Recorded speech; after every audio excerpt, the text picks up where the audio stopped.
Man is in misery, and man has remained in misery down the centuries. Rarely can you find a human being who is not miserable. It is so rare that it almost seems unbelievable. That's why people don't believe that human beings like Buddha ever existed. People can't believe it. They can't believe it because of their own misery. The misery is such, and they're entangled in it so deeply, that they don't see that any escape could be possible.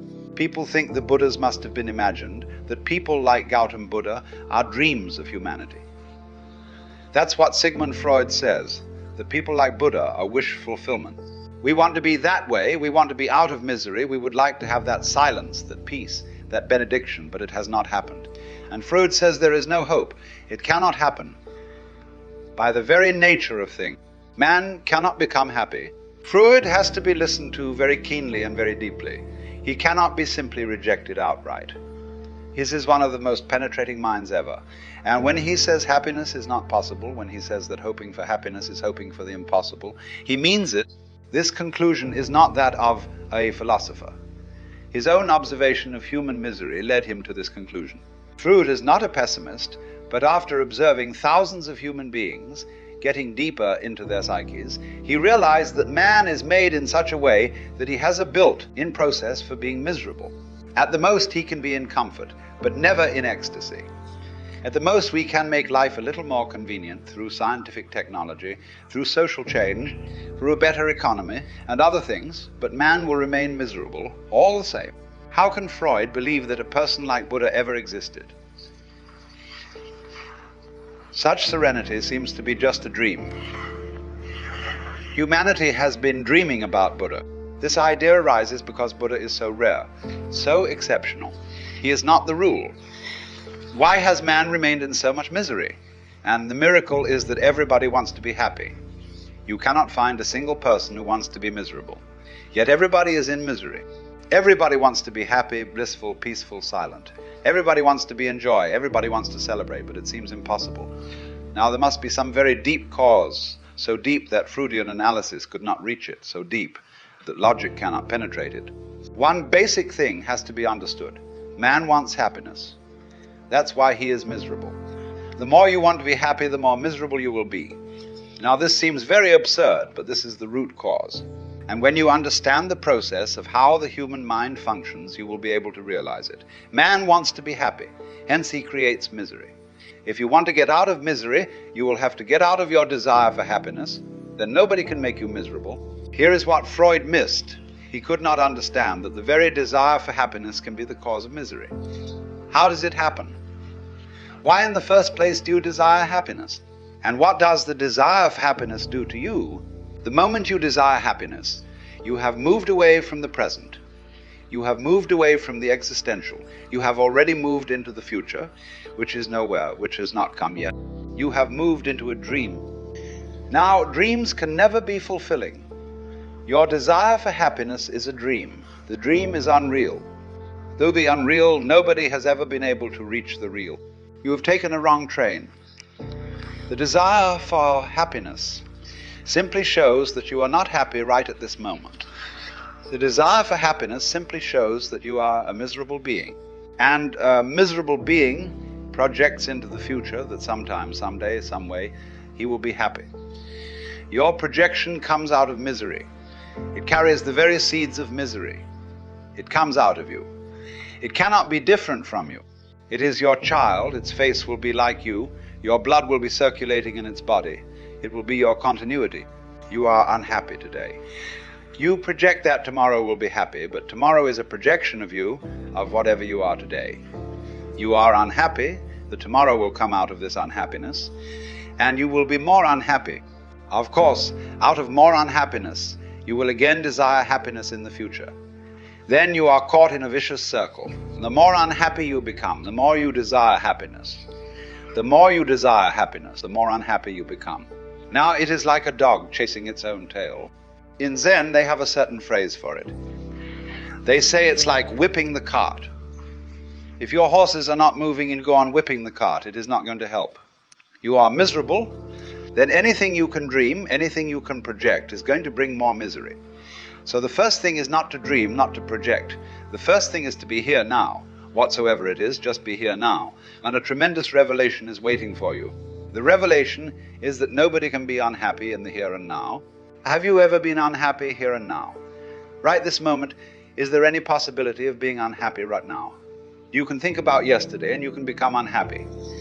You can think about tomorrow and you can become unhappy. But right this very moment, this throbbing, beating, real moment, can you be unhappy right now? Without any past, without any future. You can bring misery from the past, from your memory. Somebody insulted you yesterday and you can still carry the wound, you can still carry the hurt, and you can still feel unhappy about it. Why? Why did it happen to you? Why did the man insult you? You have been doing so much good for him, and you have always been helpful, always a friend, and he insulted you. You are playing with something that exists no longer. Yesterday is gone, or you can be unhappy for tomorrow. Tomorrow your money will be finished. Then where are you going to stay? What are you going to eat? Tomorrow your money will be finished. Then unhappiness arrives. Either it comes from yesterday or it comes from tomorrow.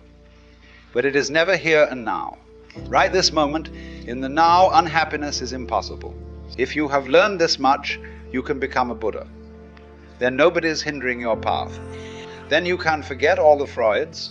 Then happiness is not only possible, it has already happened. It is just in front of you and you are missing it because you go on looking sideways. Happiness is where you are, wherever you are. Happiness is there. It surrounds you. It is a natural phenomenon. It is just like air, just like sky. Happiness is not to be sought, it is the very stuff the universe is made of. Joy is the very stuff the universe is made of. But you have to look straight on, you have to look in the immediate. If you look sideways, then you miss it. You miss because of yourself. You miss because you have a wrong approach. But go on dying to the past and never think of the future, and then try to be miserable. You will fail. You cannot be miserable. Your failure is absolutely certain. It can be predicted. You cannot manage, however efficient you are at being miserable, however well trained. You cannot create misery this very moment. Desiring happiness helps you to look somewhere else, and then you go on missing. Happiness is not to be created. Happiness is just to be seen. It is already present. This very moment, you can become happy, tremendously happy. This is how it happened to Buddha. He was the son of a king. He had everything but was not happy.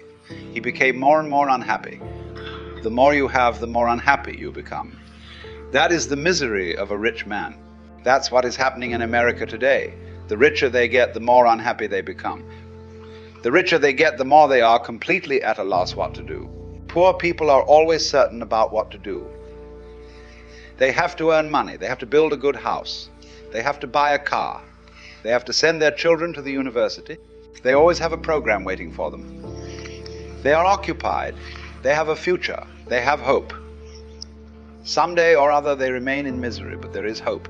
The rich man is in misery and the hope has also disappeared. His misery is double. You cannot find a poorer man than a rich man. He is doubly poor. He remains projected into the future, and now he knows the future is not going to supply anything, because whatever he needs, he already has it. He becomes troubled, his mind becomes more and more anxious, apprehensive. He becomes anguished. That's what happened to Buddha. He was rich. He had everything that it was possible to have. He became very unhappy. One day he escaped from his palace, left all the riches, his beautiful wife, his newly born child. He escaped. He became a beggar. He started seeking happiness. He went to this guru, to that guru. He asked everybody what to do to be happy. And of course there were 1,001 people ready to advise him, and he followed everybody's advice. And the more he followed their advice, the more confused he became. Buddha tried whatever was said to him. Somebody said, do hatha yoga. He became a hatha yogi. He did yoga postures and he did them to the very extreme. Nothing came out of it. Maybe you can have a better body with hatha yoga, but you cannot become happy. Just a better body, a healthier body, makes no difference. With more energy, you will have more energy at your disposal to become unhappy. But you will become unhappy. What will you do with it? If you have more money, what are you going to do with it? You will do that which you can do, and if a little money makes you so miserable, more money will make you more miserable. It is simple arithmetic. Buddha dropped all yoga. He went to other teachers, the Raja Yogis, who teach no body postures but only mantras, chanting meditations. He did that too, but nothing came out of it. He was really in search. When you are really in search, then nothing can help. Then there is no remedy. Mediocre people stop somewhere along the way. They are not real seekers. A real seeker is one who goes to the very end of the search and comes to realize that all search is nonsense. Searching itself is a way of desire. Buddha recognized that one day he had left his palace, he had left his worldly possessions. One day, after 6 years of spiritual search, he dropped all search. The material search was dropped before. Now he dropped the spiritual search. This world was dropped before. Now he dropped the other world too. He was completely rid of desire, and that very moment it happened. That very moment there was benediction. All desire dropped, all hope dropped, all hope abandoned. Suddenly Gautam Siddhartha became Buddha. It was always there, but he was looking somewhere else. It was there, inside, outside. It is how the universe is made. It is blissful, it is truth, it is divine. Joy is to enter into your own self. In the beginning it is difficult, arduous. In the beginning you will have to face misery. The path is very mountainous. But the more you enter into it, the greater is the reward.